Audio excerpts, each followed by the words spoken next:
The most intense Korean dramas in recent memory, The Glory. This show, I'm telling you, is an absolute masterclass in slow burn, perfectly calculated revenge. We're going to break down just what makes this story so unbelievably good and so chilling. A life for a life, a soul for a soul. I mean, just let that sink in for a second. This isn't some throwaway line. This is the core principle, the terrifying promise that fuels this entire story. It sets the stage for a kind of payback that's just as all-consuming as the pain that started it all. So to really understand the revenge, you have to go back. You have to understand the wound. Her story doesn't start with triumph. Not at all. It starts with deep, unforgettable scars. This is so much more than just getting even. This is about taking back a life that was completely shattered. Now look at this transformation, right? On one hand, you have her past, a high school kid whose world was just systematically torn apart by horrific abuse.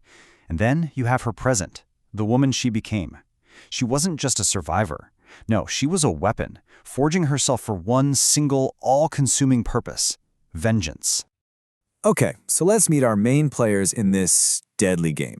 First, you've got Moon Dong-eun. She's our Avenger, and she has spent pretty much her entire adult life waiting, planning for the perfect moment to make her move.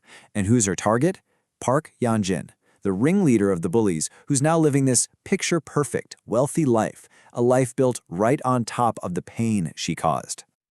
And this is something you've got to get. For Dong-eun, this isn't just a plan, it's a vow. Her entire life's purpose was born out of this unimaginable trauma. Think about it. Every choice, every single day for almost 20 years was all leading to this one goal.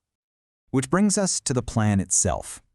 And listen, this is not about some quick, violent act of revenge. Oh no. This is a psychological chess match. It is cold, it is calculated, and every single move is designed for absolute destruction.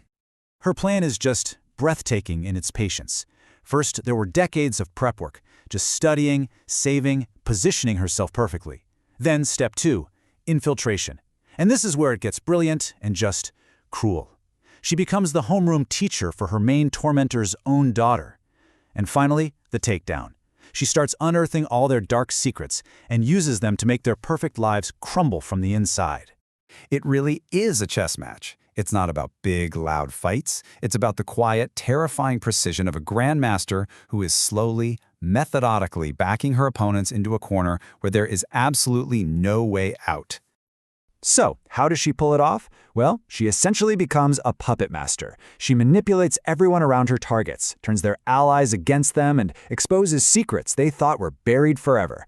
She doesn't just want them to suffer, she wants them to tear each other apart, all while she watches.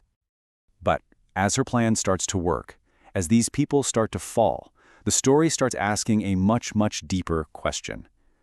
After all of this, after dedicating your entire life to someone else's destruction, what's the actual cost? What's the true price of that vengeance? And here it is. This is the real question, right? Can revenge ever truly heal trauma? I mean, she gets what she wants, but can destroying other people's lives ever actually fix what was broken inside of her? The show really makes you sit with that. There are no easy answers here. Because you see, while revenge is what's driving the story forward, it's really built on these 3 huge ideas. It's an unflinching look at trauma. It's an incredible story of human resilience, and it's a really sobering exploration of what an eye for an eye really costs a person's soul. And the way the show tells this story is just incredible. It uses these haunting, sometimes hard-to-watch flashbacks. It never lets you forget the pain of the past, and it constantly puts it right up against the revenge happening in the present. And that makes you ask yourself, is this really justice, or is it just another form of being broken? So yeah, in the end, The Glory is so much more than your typical revenge thriller. It's this powerful, sometimes painful, exploration of what it takes to survive the unsurvivable and the really complicated, messy journey of trying to find some kind of peace when your wounds are just that deep. Which brings us to this one last thought, tied right to the title. After the storm passes, after the mission is done, what's left? What kind of glory is there for the victor in a war like this? It's the question the show leaves you with. And honestly, it's one that will stick with you for a long, long time.